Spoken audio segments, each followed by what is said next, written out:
جب بھی کہیں پریشانی آئی ہیں، جب بھی کہیں الجھنیں امت کو آئی ہیں، جب بھی کہیں اولاد نہیں ہے، رزق نہیں ہے، صحت نہیں ہے، عزت نہیں ہے، سکون نہیں ہے، چین نہیں ہے، راحت نہیں ہے، جادوؤں نے گھیر لیا، بندشوں نے تباہ کر دیا، حاسدین نے برباد کر دیا، مشکلوں نے سر چڑھ کے ہمیں جھکا دیا، حالات نے ہماری زندگی کو تنگ کر دیا، کوئی پریشانی کی ضرورت نہیں۔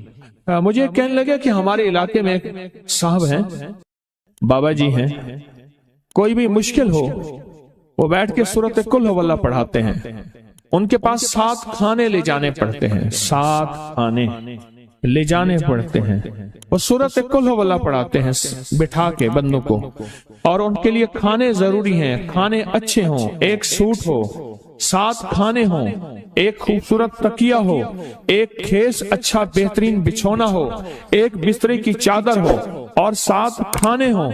فرمایا وہ دیتے ہیں، لیتے ہیں، سورۃ قل ہو اللہ پڑھاتے ہیں، پھر بیٹھ کے دعا کرتے ہیں، بہت دیر تک دعا کرتے ہیں، لوگوں کی مشکلیں حل ہو جاتی ہیں، لوگوں کی پریشانیاں دور ہو جاتی ہیں۔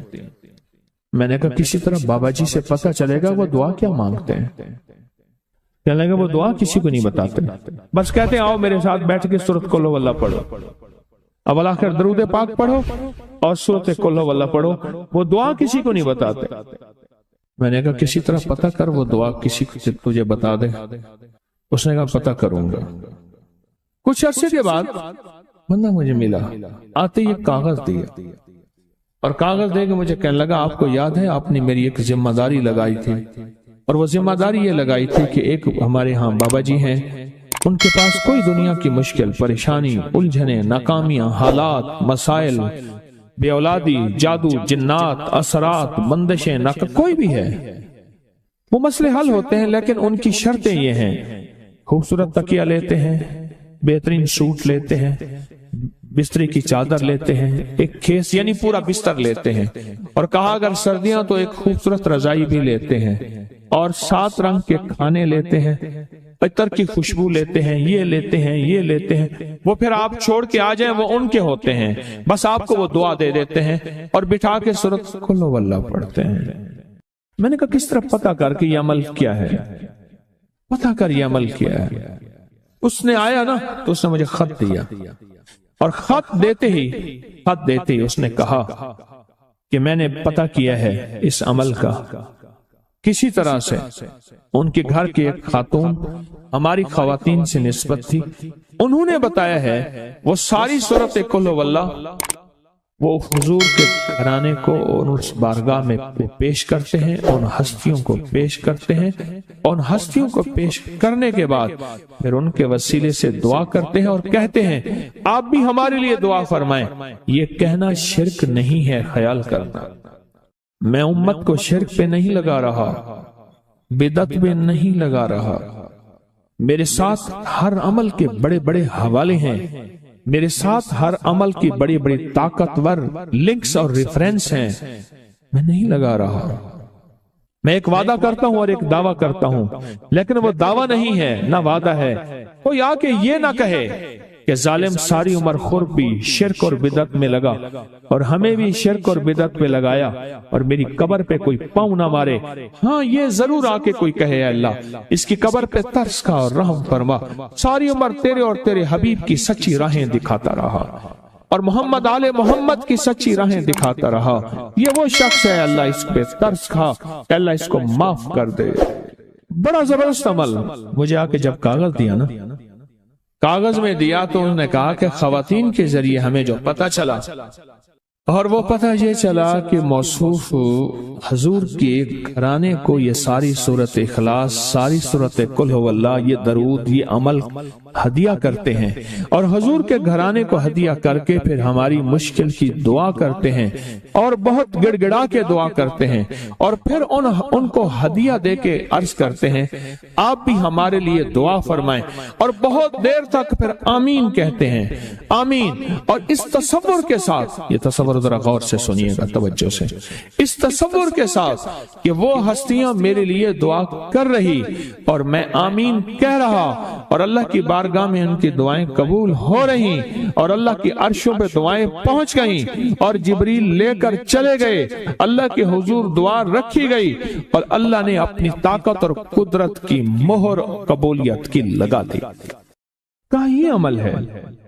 ان کو ہدیہ کرتے ہیں، میں پھر دوہرا رہا ہوں، غور سے سنیے گا، ان کو ہدیہ کرتے ہیں، ان کو ہدیہ کر کے ان کے وسیلے سے دعا کرتے ہیں، پھر ان کو دعاؤں کا عرض کرتے ہیں، آپ بھی دعا فرمائیں، آپ بھی دعا فرمائیں، اور ان کو دعاؤں کا عرض کرتے ہیں اور پھر ان سے دعائیں لیتے ہیں اور بہت دیر تک آمین اس نیت سے کہتے ہیں کہ وہ دعا فرما رہے ہیں اور ہم ان کی دعاؤں پہ آمین کہہ رہے ہیں۔ یہ ہمارے اکابر کا عمل ہے، یہ ہمارے بڑوں کا عمل ہے، یہ ہماری بڑی بڑی ہستیوں کے عمل ہیں۔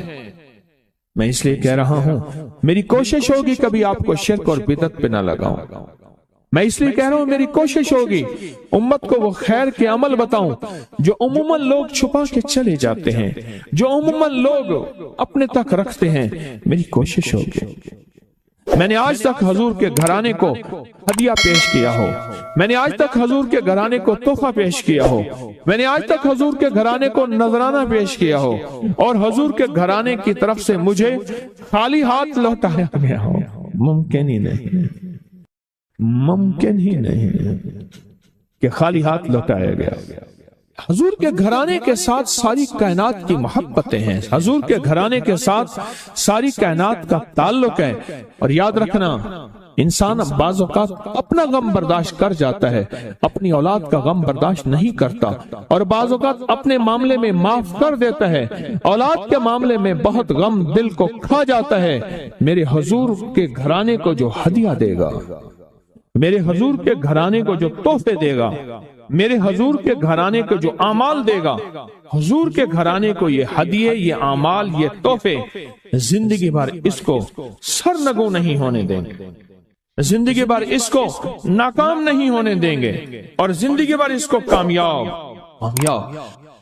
2 تسبیح صبح، 2 تسبیح شام سورۃ اخلاص کی، 2 تسبیح صبح، 2 تسبیح شام سورۃ اخلاص کی آپ پڑھیں، آپ پڑھیں اور پڑھ کے ان ہستیوں کو ہدیہ کریں، ہستیوں کو ہدیہ کریں، حضور کے گھرانے کو ہدیہ کریں، اور حضور کے گھرانے میں حضور کی بیویاں، حضور کی بیٹیاں، حضور کے بیٹے، حضور کے داماد، حضور کے نواسے اور نواسیاں، یہ حسن اور حسین جس کو حسنین کریمین کہتے ہیں، یہ حضور کے نواسے ہیں، یہ حضور کا گھرانہ ہے، ان کو ہدیہ کریں، اپنے مسائل کو حل ہوتا دیکھیں، اپنی مشکلات کو حل ہوتا دیکھیں، اپنی ناکامیوں کو ختم ہوتا دیکھیں۔ سالہ سال سے یہ عمل بتا رہا ہوں، سالہ سال سے یہ عمل بتا رہا ہوں، میں نے تو جس کو دیا ہے زندگی میں اس کو کامیابی ملی ہے، میں نے جس کو دیا ہے وہ زندگی میں ناکام نہیں ہوا، زندگی میں ناکام نہیں ہوا۔ میں 2-3 دن پہلے جا رہا تھا حجویری محل، سڑک پہ کہیں میں نے ایک جگہ لکھا ہوا دیکھا، پیسہ نہیں ڈالر کمائے۔ میں نے کہیں لکھا ہوا دیکھا، نظر ایسے پڑھی تو لکھا ہوا تھا کہ پیسہ نہیں ڈالر کمائے۔ میں نے کہا بات تو بڑی کام کی ہے، پیسے کی طاقت اور پیسے کی حیثیت تھوڑی ہے، چھوٹی ہے، اور ڈالر کی حیثیت اور طاقت تو بڑی ہے، تو ہم تو پیسہ نہ کمائیں، ڈالر کمائیں۔ پیسے کی حیثیت تو بہت تھوڑی ہے، اور ڈالر سے مراد کیا ہے؟ مال زیادہ ہے، ڈالر سے مراد یہ ہے رزق زیادہ ہے۔ پیسہ ہوگا جان بناؤں گا، مال ہوگا کام بناؤں گا، پیسہ ہوگا لوگ عزت کریں گے، پیسہ ہوگا میری ہر جگہ شنوائی ہوگی، پیسہ ہوگا میری حیثیت ہوگی، اور مال اور پیسہ ہوگا تو من چاہی زندگی گزار سکوں گا، من چاہی زندگی گزار سکوں۔ اس سے مراد یہ ڈالر ہے۔ جو لکھا ہوا تھا پیسہ نہیں ڈالر کمائیں، وہ ٹھیک لکھا ہوا تھا۔ رزق واسع، اللہم انی اسألک رزق واسع، یہ ہے پیسہ نہیں ڈالر کما۔ اللہ وسیع رزق عطا فرما، اللہ میں تجھ سے وسیع رزق مانگتا ہوں، یا اللہ میں تجھ سے برکت مانگتا ہوں، وسیع رزق۔ اور وسیع رزق نا اللہ کو دینے سے ملتا ہے، لینے سے نہیں ملتا، لوگوں سے لینے سے نہیں ملتا، وسیع رزق ہمیشہ اللہ کو دینے سے ملتا۔ یاد رکھیے، بڑی کام کی بات ہے۔ اگر آپ ڈالر کمانا چاہتے ہیں اور پیسہ کمانا نہیں چاہتے تو اللہ کو دینے کا کوئی نظام بنائیں اور سوال کا نظام ختم کریں، لینے کا نظام ختم کریں، زکوٰۃ کے نام پہ دینا، ذمہ دار عشر کے نام پہ دینا، اپنے مال کی زکوٰۃ، اپنی چیزوں کی زکوٰۃ دینا اور عشر کو دینا، ہدیہ اور صدقہ دینا، یہ دینے کا نظام۔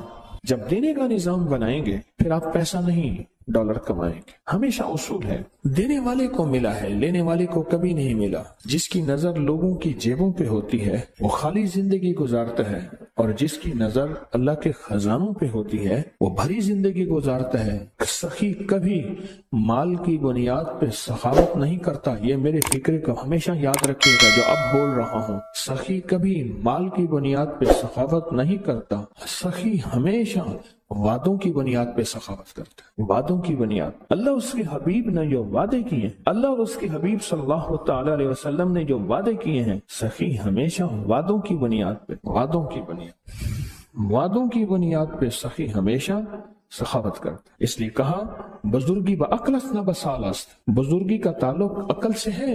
یہ نہیں ہے کہ بوڑھا ہوگا اور بوڑھا ہونے کے بعد وہ عقل مند ہوگا، نہیں، وہ اللہ جس کو جوانی میں دے دے۔ بزرگی با عقلست نہ بسالست، تونگری با دل است نہ با مال است، تونگری کا تعلق دل سے ہے، مال سے نہیں ہے۔ لاہور میں ایک کھرب پتی پارٹی ہے، میرے ساتھ حاج پہ ایک صاحب تھے، کہنے لگے پہلے وہ ہماری فلیمنگ روڈ، لاہور کا پرانا اندرون شہر کا ایک فلیمنگ روڈ ہے، کہنے لگے یہاں ہماری دکان پہ ان کی دکان ہوتی تھی اور ان کو کہتے تھے حج کر لے پلوان جی، حج کر لو۔ کہا کہ اگر میں حج پہ گیا میرے بیٹے مال دولت اجاڑ دیں گے، ساری زندگی حج نہ کر سکا اور مرنے کے بعد چند ہزار چھوڑے، اولاد کو اتنا ملا کہ اولاد کروڑوں اربوں میں چلی گئی، لیکن حج کی توفیق نہ ہوئی۔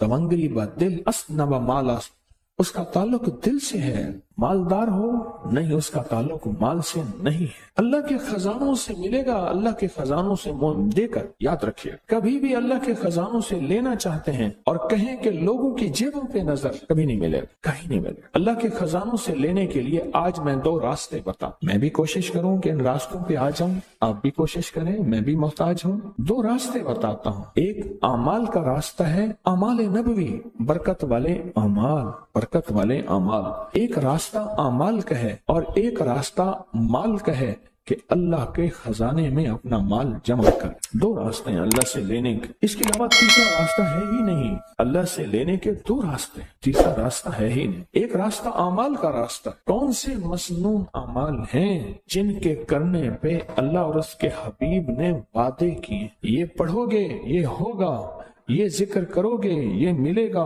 اللہ اور اس کے حبیب نے وعدے کیے ہیں، کملی والے کے وعدے سچے، کملی والے کا رب سچا، اور کملی والے اور رب کے درمیان وہی رانے والا جبریل سچا، اور یہ وہی سچ۔ کون سے عمل پہ وعدے ہیں برکت کے، کون سے عمل پہ وعدے ہیں خزانوں کے ملنے کے، اور کون سے عمل پہ وعدے ہیں اللہ کے خزانوں سے لینے کے؟ کون سے عمل پہ وعدے؟ وہ عمل تلاش کریں۔ اور یہ تصویح خانہ سال سے ان اعمال کو بانٹ رہا جن اعمال پہ اللہ کے خزانوں سے لینے کے وعدے ہیں اور اللہ کے خزانوں سے ملنے کے وعدے ہیں، اور اللہ سچا، اللہ کا وعدہ سچا، اللہ سچا اور اللہ کا وعدہ سچا۔ کون سے عمل ایسے ہیں کہ اللہ کے خزانوں سے ملنے کے وعدے اس میں موجود ہیں؟ تو کر، اللہ تجھے دے گا۔ اور میں جو بندہ گھر سے نکلے اور فجر کی نماز مسجد میں پڑھتا ہوا جائے اور جاتے جاتے آیت الکرسی پڑھے، جب تک تونگری نہیں آئے گی اللہ موت نہیں دے گا۔ وعدے ہیں،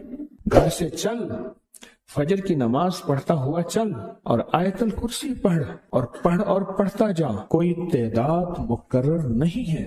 جب تک اللہ تجھے تونگری کے خزانے نہیں دے گا، اللہ تجھے تونگری کی علامات نہیں دے گا، اللہ پاک اس وقت تک تجھے موت نہیں دے گا۔ ہم کوڑے میں سے، گند میں سے، ڈھیر میں سے رزق تلاش کرتے ہیں، لوہا، لکڑی، گتا چیزیں۔ کسان زمین میں سے رزق تلاش کرتا ہے، اور مجھے اس دن ایک صاحب آئے، کہنے لگے میں سونار کی مٹی لیتا ہوں، ان کے دکان کی مٹی لیتا ہوں، اور مٹی لے کر پھر میں اس میں سے سونا تلاش کرتا ہوں اور سونا نکالتا ہوں، مٹی میں سے رزق تلاش کرتے ہیں۔ کیا وہی میں رزق نہیں ہے؟ اللہ کے امر میں رزق نہیں ہے؟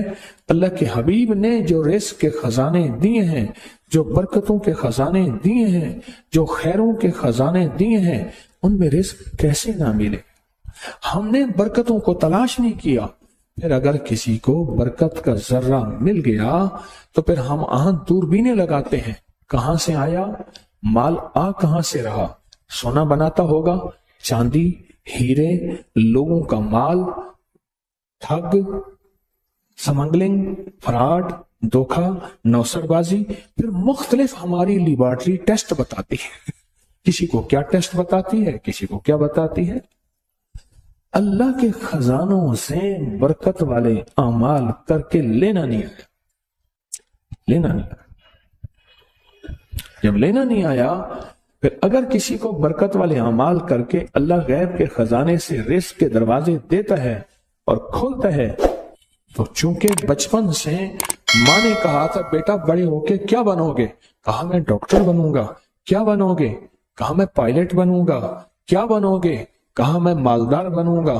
اور ماں باپ نے بچپن سے بچپن تک زندگی میں پہلے دن سے یہ نہیں پوچھا، یہ نہیں بتایا، اور من کی دنیا میں یہ بات ڈالی نہیں کہ میں بڑا ہو کے اللہ کے خزانوں سے لینے والا بنوں گا اور مخلوق میں تقسیم کرنے والا بنوں۔ انما انا قاسم، انما انا قاسم، میرے کملی والے نے فرمایا میں تقسیم کرنے والا ہوں۔ قاسم کے معنی تقسیم کرنے والا۔ انما انا قاسم واللہ یوتی، میرا اللہ دیتا ہے، میں تقسیم کرتا ہوں۔ یہ اس کا پہلا حصہ بتا رہا ہوں۔ پھر دنیا حسنہ باقی رہے گی، پھر دنیا حسنہ چھینے گی نہیں، نہ مجھ سے نہ میری نسلوں سے، نہ مجھ سے نہ میری نسلوں سے، چھینے گی نہیں، ہمیشہ رہے۔ اللہ پھر چھینے گا نہیں، نہ بیٹے، نہ رزق، نہ عزت، نہ دولت، نہ صحت، نہ وقار، نہ شان و شوکت، میرا رب نہیں چھینے گا۔ پھر دنیا حسنہ کا یہ اگلا سٹیپ ہے، اگلا قدم ہے، اور اس سے اگلا قدم بتاؤں، شکر گزاری کا جذبہ، شکر گزاری کا جذبہ۔ میرے ہاں نا دوائی لینے کے لیے ایک بابا جی آتے تھے، اور وہ منڈی سے گرے پڑے بیر، سیب، کنو، اس قسم کی چیزیں سر پہ رکھ کے گاؤں دیہات میں جاتے تھے، سارا دن پھرتے تھے، بیچتے تھے، اور ہفتے کے بعد مجھ سے دوائی لینے آتے تھے۔ میں ان سے پیسے نہیں لیتا تھا۔ میں نے ایک دفعہ جب بھی ان سے پوچھتا تھا کہ چاچا کتنا کمائی، لاکھ ہے، احسان ہے، شکر ہے، لاکھ ہے، احسان ہے، شکر ہے۔ آج تک اس نے، اور وہ مجھے زبردستی پیسے دیتا تھا، روپیہ، 2 روپے، 3 روپے دیتا تھا، یہ دوائی کے تو اس سے زیادہ بنتے تھے۔ اس کی زندگی میں نے شکر گزاری کا جذبہ دیکھا، غریب ہو کے شکر گزاری کا جذبہ، اور شکر گزاری کا مزاج دیکھا، شکر گزاری کا مزاج۔ ایک ہمارے ساتھ پڑوسی تھے، تو اماں کے پاس رحمت اللہ علیہ کے پاس ان کی بیٹی آتی تھی، ماں نے بچوں کو ایک سبق دیا ہوا تھا، اب وہ سبق ذرا سنیں، سبق سنیں۔ اماں پوچھتی تھی کھانا کھایا تھا؟ کہہ رہا اصل لتھی روٹی کھاتی ہے، لتھی، رکھی روٹی۔ وہ بچی توتلی تھی، اس کو لکنت تھی، رکھی کو کہتی تھی لتھی۔ ہم نے رکھی روٹی پانی سے کھائی ہے، ہمارے گھر میں کچھ نہیں ہے، جبکہ گھر میں مرغ ملائی ہوتی تھی، سب کچھ ہوتا تھا، اور قدرت کا نظام دیکھیں، وہ آج تک لکھی روٹی کھا رہے ہیں، لتھی۔ بول قبول ہوتے ہیں، کوئی قبولیت کی کھڑی ہوتی ہے، کوئی قبولیت کی لمحے۔ شکر ہے، شکر۔ یہ پھر دنیا حسنہ کی اگلی سیڑھی بتا، اگلا قدم بتا رہا ہوں، اور ترقی کا اگلا راز بتا رہا ہوں، شکر، کہ پل پل میں شکر گزاری کا جذبہ ہو۔ اللہم لک الحمد ولک الشکر۔ اے مولا، میں اس قابل نہیں تھا، تو نے مجھ پہ عنایت عطا کی بارش کر دی۔ یا رب لک الحمد کما ینبغی بجلال وجہک وعظیم سلطانک اللہم اعنا علی ذکر کا و شکر کا، نماز کے بعد کہتا ہے اللہ تیری مہربانی، ذکر اور یہ شکر، و حسن عبادت، تیری مہربانی مولا، عبادت کر کے شکر۔ ناشکری وہ روگ ہے، ناشکری وہ روگ ہے۔ میرے والد صاحب رحمۃ اللہ علیہ نے ایک دفعہ ہم دونوں بھائیوں کو ایک بات بتائی، فرمانے لگے یہ فلاں صاحب جا رہے ہیں، دیکھ رہے ہو؟ انہیں دیکھ رہے ہیں۔ کہنے لگے میں اس کو ابھی بلاتا ہوں، ایک کام دکھاتا ہوں، اور یہی اس کے باپ کا میں نے دیکھا تھا۔ اس کو بلایا، جا رہے ہیں، خیریت ہے، ٹھیک ہے، کیا حال ہے؟ کاروبار کا، بیٹوں کا۔ بس اس نے رونا شروع کر دیا، بیٹوں کو برا بلا کہنا شروع کر دیا، جھولی اٹھائی اور بیٹوں کو جھولی اٹھا کے بد دعائیں دینے شروع کر دی، سب کچھ بگاڑ دیا، سب کچھ برباد کر دیا، سب چیز ختم ہو گئی، ہر چیز برباد ہو گئی۔ اس کے بعد چلا گیا۔ میرے والد صاحب نے فرمایا کہ یہی کچھ میں نے اس کے باپ کا مزاج کا دیکھا تھا، ہر وقت ناشکری، اور اس ناشکری کا نقصان یہ ہے میں نے ان کے خاندان میں موتیں بہت دیکھی ہیں، بہت موتیں، بہت موتیں۔ مرنا تو سب نے ہے، لیکن ایک عمر کا حصہ ہوتا ہے، ایک بہت بیماریاں، تو اور بہت نفرتیں، یہ تین چیزیں ہیں، ناشکری، ناشکری۔ قرآن سارا شکر سے بھرا ہوا ہے، گملی والے کا فرمان سارا شکر سے بھرا ہوا ہے، آل رسول، اصحاب رسول کی زندگی ساری شکر سے بھری ہوئی ہے، اولیاء صلحاء اور کتب ابدال غوث کلندر نقیب نجیب ابرار زندگی ساری شکر سے بھری ہوئی ہے۔ نہیں ہے تو شکر، ہے تو شکر۔ کون سا لمحہ ایسا ہے کہ میں اللہ کا شکر ادا کروں؟ کون سا پل ایسا ہے کہ میں اس کریم کا شکر ادا کروں؟ کیا خیال ہے کبھی کوئی آپ نے آج کوئی غریب دیکھا ہے اپنی پوری زندگی میں؟ اگر آپ کی عمر 70 80 90 سال ہے، کسی غریب مفلس نے پیٹ پہ پتھر باندھا ہوا آپ کی نظر میں، میری زندگی میں آج تک نہیں آیا؟ آیا؟ آج کا جو غریب سے غریب، مفلس سے مفلس، عیالدار سے عیالدار بھی ہے، اگر اس کا گھر کا سارا اسباب، چیزیں، چارپائیاں، الماریاں، چیزیں، پنکھے وغیرہ، فریج اکٹھی کر کے بیچ دیے جائیں تو وہ 1 سال بیٹھ کے سکون سے کھا سکتا ہے اور لاجواب کھا سکتا ہے، جو کہتے ہیں میں بہت زیادہ غریب ہوں، بہت زیادہ فقیر ہوں، بہت زیادہ مانگتا ہوں۔ شکر گزاری اپنی زندگی کا حصہ بنا، اپنی زندگی کا۔ یہ فی الدنیا حسنہ جو میرے آقا کی سب سے بہترین دعا ہے نا، ربنا آتنا فی الدنیا حسنۃ، یہ میرے آقا کی سب سے بہترین دعا ہے کہ اس کا پہلا حصہ بتا رہا ہوں۔ فی الدنیا حسنہ باقی رہے گی، فی الدنیا حسنہ چھنے گی نہیں، نہ مجھ سے نہ میری نسلوں سے، نہ مجھ سے نہ میری نسلوں سے، چھنے گی نہیں، ہمیشہ رہے۔ اللہ پھر چھینے گا نہیں، نہ بیٹے، نہ رزق، نہ عزت، نہ دولت، نہ صحت، نہ وقار، نہ شان و شوکت، میرا رب نہیں چھینے گا۔ اللہ کہے گا تو نے نعمتوں کی قدردانی سیکھی ہے تو میں تمہیں قدردانی کا اجر دوں گا اور قدردانی کا صلہ دوں گا۔ اور پھر دنیا حسنہ دوں گا۔ اگلا قدم، آج میں چھوٹی چھوٹی چیزیں بتا رہا ہوں، اگلا قدم